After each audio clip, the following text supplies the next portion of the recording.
Hello and welcome. I'm Ramesh Ramachandran and you're watching a special broadcast here on DD India.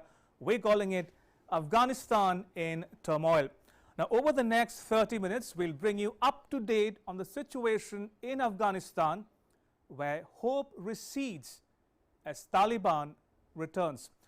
Now it was swift, it was spectacular, it shocked the world. In the end, all it took was a few days for the Taliban to capture Kabul. It was that easy. And it came sooner than expected. Remember, the US had said it will completely pull out all its troops by 31st August. The US thought Kabul could fall to Taliban within 30 to 90 days of its leaving. But as we now know, Taliban captured Kabul on 15th August, one fortnight ahead of the self-imposed US deadline, and that too before the US could complete evacuating all of its civilian and military personnel from Afghanistan. Now the Taliban came to power in Afghanistan in the year 1996. It was ousted 5 years later in 2001 after the 11th September 2001 terror attacks that hit New York City. And 20 years later, the Taliban has stormed Kabul once again and seized power all over again.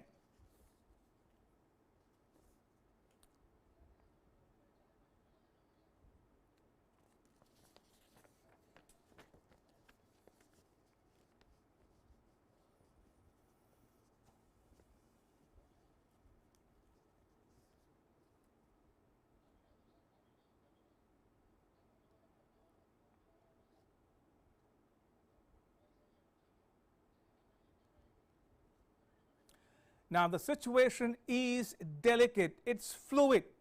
What happens in Kabul over the next few days or even hours could impact your world one way or another. Now some guests will join me momentarily from India and the US to help you, the viewer, make sense of it all. But first, here are the main headlines. Taliban captures Kabul. Kabul has fallen to Taliban. It sent shockwaves throughout the world. Next up, GHANI aides leave Afghanistan. President Ashraf Ghani, now former president, and his aides, including National Security Advisor Hamdullah Mohib, have left Afghanistan.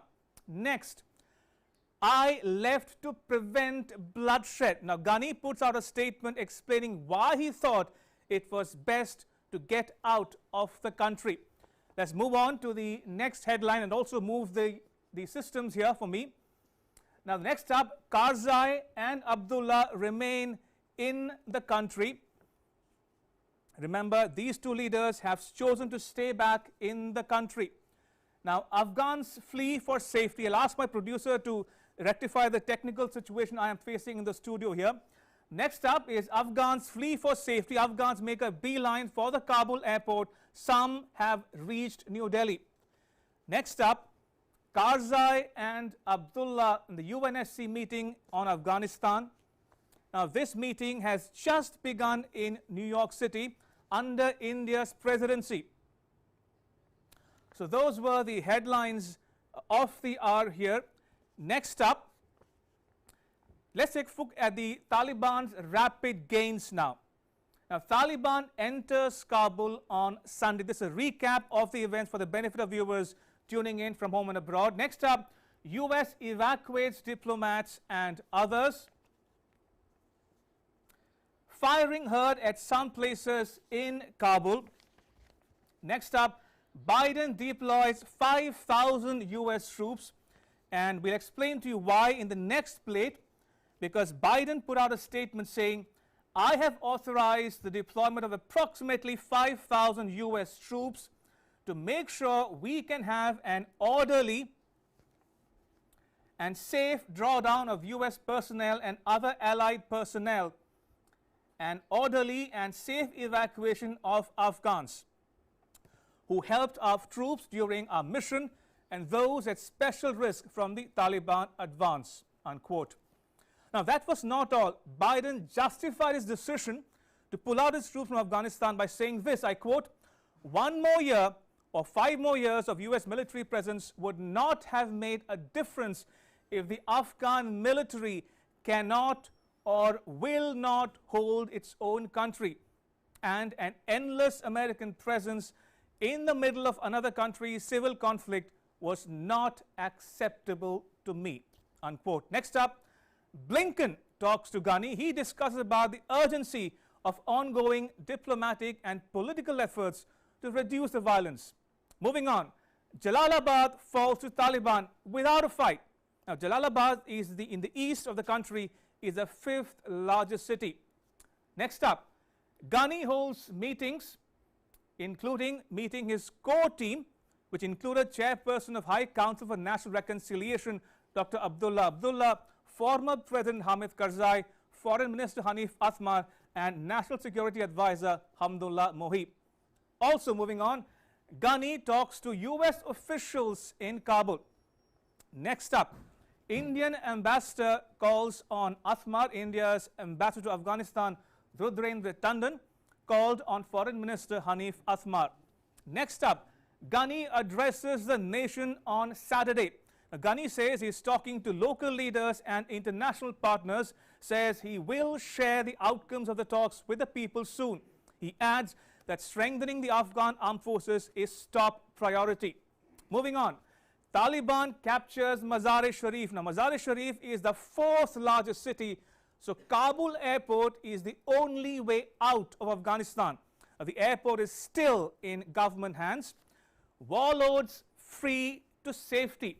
Now, Ata Muhammad Noor and Abdul Rashid Dostum are reported to have sought shelter in Uzbekistan, which is about 80 kilometers to the north. Ata Noor is of Tajik origin and Dostum is of Uzbek ethnicity. Now, Noor tweets that he is in a safe place. He says Taliban wrested control of Balkh province due to a quote-unquote conspiracy. Right. I'm sure by now you know what has happened in Afghanistan over the last several days now. But questions remain. How did Taliban make those rapid gains? Why did the Afghan army crumble? Why did it not put up a fight? Who supported Taliban with men, money and material?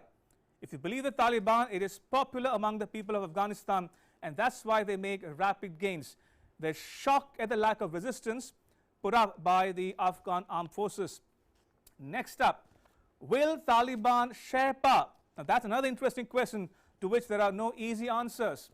Moving on to other questions we've lined up for you. What happens to the 2004 Constitution of Afghanistan? Will Taliban insist on a strict, narrower interpretation of Islamic law or Sharia? Moving on to the other questions we are asking today. What does a Taliban victory mean for Afghanistan and the world at large? So these are some of the critical questions that need urgent attention from countries around the world, including India for that matter. So those were the questions we have for you. And also, will some countries recognize Taliban rule? Remember, last time 3 countries, Saudi Arabia, Pakistan and the UAE, supported Taliban. This time, will they follow suit, and will more countries begin to recognize the Taliban rule in Kabul? So these are the crucial questions confronting the world today as we speak. Right, so let me move on to some other graphics we've pulled up for you. And I'm told we have our guests with us, Lieutenant General Ata Hasnain and Professor W.P.S. Sidhu joining us from the US. If I can start with you, General Hasnain, what explains the rapid gains militarily on the ground by Taliban? See, Ramesh, it is very clear that most of us who were reading this situation internationally went wrong in understanding the capabilities of the Afghan National Army, which for the last 4-5 years had been putting up a spirited fight against the Taliban. They were losing a large number of soldiers, 8,000 on an average per year, which is a very, very huge number for any force. This is a 350,000 strong force, trained and equipped by the United States. The one basic mistake we were all making was that we were applying the tactics and strategy of our own countries, of our own armed forces, on the Afghan National Army and imagining that they would fight in exactly the same way. Right. Now, Afghan culture is different, Afghan ways of doing things are different. The ANA was organized almost like the American Army. But as we are aware, the Afghan system is based on tribal loyalties, is based on warlordism, is based on regionalism, and all kinds of things like that. And therefore, bringing about a unified army of this kind was a very great challenge. Secondly, there was intense corruption. And the US was it was giving all the money for it. And at the same time, the money was not reaching the soldiers. In fact, to the extent that when soldiers went and fought in Mazar-e-Sharif, they didn't even have the basic logistics with them. The ammunition supply, the food and water behind them, none of it was available as the way in which conventional armies fight. So this was an attempt to fight conventional with a conventional army without the required backup. The Americans were supposed to be providing them the air support. Where did that go when the Americans pulled out prematurely? So there was no air support. There was no UAV support for them. And the biggest thing in this entire thing, there was the leadership which could have been created. The professional leadership was just missing. The Pakistanis had taken on the support to the Taliban, and information warfare and psychological warfare was playing a huge role. As a result of this, the entire resistance which was expected from the ANA just broke down in a matter of days. Right. Professor Sidhu, if I can come to you now, in your estimation, did Biden err in the manner in which he executed the withdrawal of his troops from Afghanistan? Could he have handled it differently? What's your take? Ramesh, thank you very much for having me on this very important discussion and your superb summing up on that. I mean, there's certainly different ways that President Biden could have addressed this, led it. One of them, which others like General Petraeus have already challenged and questioned, is the fact that he's, not giving a specific date, or the way that they pulled out of Bagram airport was really quite, almost like a scramble. Second, they definitely got the intelligence wrong, by about 87 days. There was a sense that Kabul was eventually going to fall in about 90 days was what was said, but they got it wrong by, about 87 days or so. But the other point is that I don't think there was also a sense of a follow-on. What would happen that when the Taliban did in fact take over? And the last element, which you've referred to a little bit in the excellent questions that you've asked, is he was also not able to get on board China, Russia, and of course Iran to kind of isolate the Taliban, which is what we succeeded, or the US succeeded in doing the last time around, which means that now all of these countries have already cut deals with the Taliban, thereby empowering them.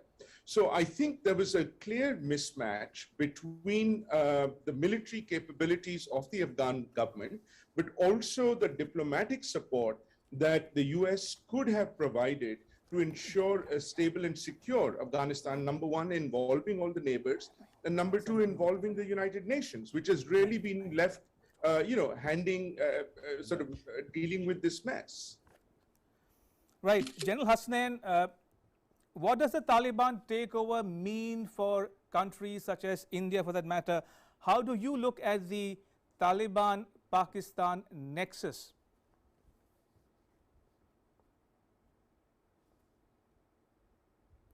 General Hasnain, can you hear me? I can hear you. Sure, I can hear you. There was a bit of a break, but I got the gist of your question. Not a problem. As far as the Taliban and India relations are concerned, India has, of course, ensured that it did not open a line of engagement with the Taliban all these years. It's one of those countries which has stuck to the American line, and we were always dependent on the American thinking. We were also of the opinion that the Americans wouldn't leave in a hurry ultimately. Perhaps that was a mistake, or whatever one may say. But today, the Taliban is promising to be different. Whether it will be different is a different question. At the moment, anything coming out of Afghanistan is not believable. You are getting one piece of information through Pakistan, many other pieces of information coming out through other countries. None of this can be believed. So I suppose we have to just wait and watch. But the Taliban may just be constrained to actually ensure that it maintains an equitable, stable relationship with India. The signals they have been sending so far have been reasonably positive. They have not given anything negative against India. They haven't even spoken. There's a lot of presumptions going on about targeting Indian software, the soft power projects and things like that. But so far, nothing of that seems to have emerged. So I think the Taliban, which is going to be constrained, very hamstrung for money, finances, will be looking for support, regional support. India is one of those countries which can bring in regional support. It is also aware that the people in Afghanistan have a close relationship with India. Now, that may be an important factor too. So, to run Afghanistan, the Taliban requires at least $10 to $12 billion a year. This money has to be put together by someone. The Americans are not going to come and do all this for them. So, regionally, they are looking for all kinds of solutions. And I don't think, therefore, they will want to have a bad relationship with India. The one thing that we should be worried about is, of course, Pakistan. That Pakistan, who plays such an important role in the conduct of the Taliban, of bringing Taliban back to power, etc., may just put adequate pressure on them to support Pakistan's efforts in Jammu and Kashmir in particular. I think 1989 and 2021 are very, very different times. We are far better prepared today. The only thing which can happen is that the Pakistanis managed to inspire the Taliban to bring in some kind of an ideological support, some kind of a jihadi support, to send home messages to Jammu and Kashmir, which is after in the last 2 years, which has stabilized so much. Now that is the kind of danger which exists, but I think the government of India has got its act together very well, and it doesn't really spell danger to us in any great manner. Right, point taken. Professor Sidhu, you are in New York City, where just minutes ago the UN Security Council began discussions on Afghanistan. What can we expect towards the end of those deliberations, Professor? Sadly, not much, which is very unfortunate. And why do you say that? For a couple of reasons. Sure. Because, the only active part of the Security Council related to Afghanistan has been the Sanctions Committee. So what they can probably try to do is sanction some more of the Taliban and the movements, etc. But beyond that, unless they can, unless the UN is empowered, which means really having all the P5 on board to take on a very strong position vis-a-vis a Taliban-ruled Afghanistan, and maybe even the potential threat of use of force, which is a Chapter 7 resolution. I don't think there's, it's going, the Taliban are going to be necessarily very, very worried. And as we've already been discussing, there does not seem to be a consensus, at least among the P5, on exactly what to do with amongst themselves, because it seems quite clear that they are not in consensus. Russia has its own deal with the Taliban now, and so does China. Right. Both of whom think that they can do business with this Taliban run Afghanistan and may be willing to bankroll the 12 billion that General Hussain very rightly talked about. So I think from that point of view, it will be interesting to see whether they are able to bring out a resolution, number one. Number two, whether it's a Chapter 7 resolution, which really includes the use of force, which then may lead to the possibility of countries kind of coming together and trying to have a kind of at least a forceful response to the Taliban, which goes beyond just sanctions. But UN peacekeeping forces, forget it. The UN is not necessarily going to get into that, and I frankly don't think the P5 are going to be able to sanction that either. Right. General, Professor spoke about how Russia and China have spoken. That gives me a perfect segue into my next question to you. It's a twofold question. One, how do you see China's role in Afghanistan? And number two, how do you could Afghanistan turn into a safe haven for terrorists going forward, given the fact that we've seen a number of terror groups proliferating in that country for many, many decades? So what kind of future do you see for Afghanistan from that perspective as well? If I may, I'll answer your second question first and then come back to China. Sure. Second question, very relevant question, no doubt.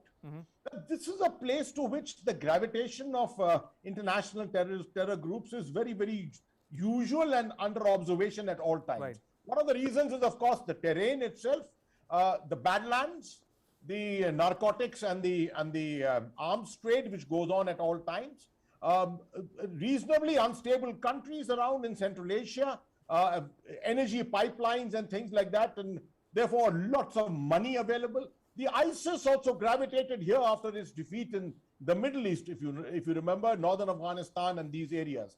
So there's a natural tendency on part of all these organizations to come here.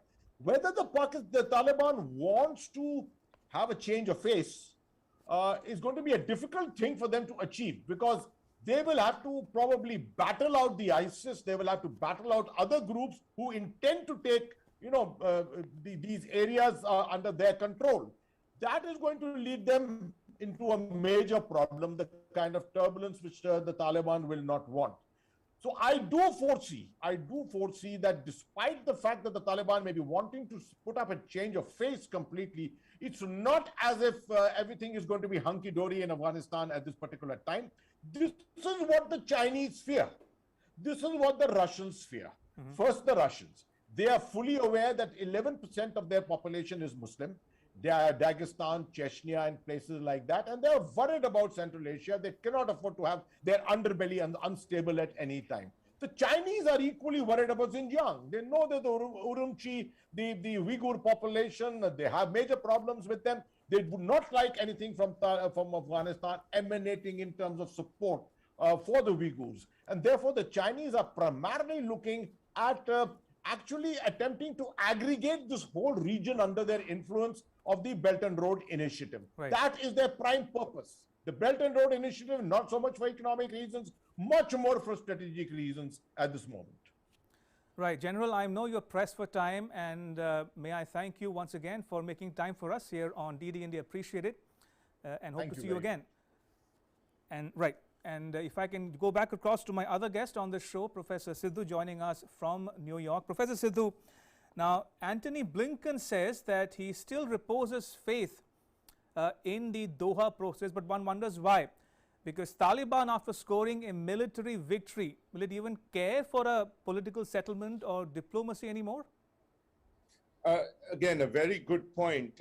Absolutely, because I think, frankly, as they say, holding territory and holding 100% of the territory is more than any kind of agreement or deal might bring to you. Right. So I think from that point of view, I think there'll be little interest on the Taliban in the Doha process, to the extent, perhaps, the only exception might be to assure the United States and other Western allies that whatever happens in Afghanistan will stay in Afghanistan, that it will not spill over into the global setting or environment, but certainly not lead to targets or targeting of the United States interest, either domestically or internationally. As you know, the 20th anniversary of 9/11 is coming up in fact, less than a month now. So there's a lot of concern and nervousness here as well as to whether that might lead to any kind of repercussions, and people are drawing parallels with Taliban being back in power. So maybe the Doha process might just lead to that degree of providing an element of reassurance to the United States that the Taliban will try to prevent a similar recurrence because they know the repercussions of that for themselves is not going to be good in the long run. Right. Professor, I have time for one last question of the discussion, running short of time. You spoke about how Russia and China have spoken, but the fact remains that both Saudi Arabia and the UAE, two critical key players, have not spoken yet. Wonder why that's holding them back, and what do you make of the reticence on the part of these countries? Because last time round, they were the only three countries to recognize Taliban rule were Saudi Arabia, the UAE, and of course, Pakistan. That's an excellent point. And I think one of those has probably been the change in the relationship between the United States and Saudi Arabia in particular, and the recognition that, you know, the US would very much even be willing to target Saudi Arabia if they saw that its hands was in any kind of a 9/11 sort of attack. So I think from that point of view, you can see that the Saudis have not been very supportive either of the ISIS, Taliban, post 9/11, and some of these other, you know, very extreme groupings as well. Part of it may be that these are, you know, in some ways opposing the Saudi perspective. Right. And approaches, as it were. So in that sense, there's an internal kind of strife. But you're absolutely right. I think there's perhaps a watch and wait, and a very good marker would be to see how many countries actually end up recognizing the Taliban regime this time around.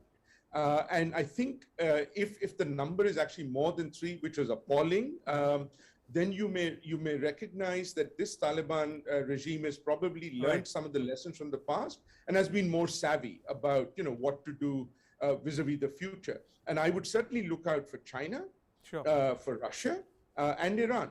Those would be the 3 important immediate countries that come to my mind. Absolutely. But I'm sure there would be others that I would look out as well. Indeed. On that note, Professor Sidhu, thank you so much for making time for us and sharing your insights with our viewers at home and abroad. Appreciate it. Thank you. Right, with that, it's a wrap. But news continues here on DD India. You can catch all the latest updates on our social media, mobile, and digital platforms. Thanks for watching. Bye-bye.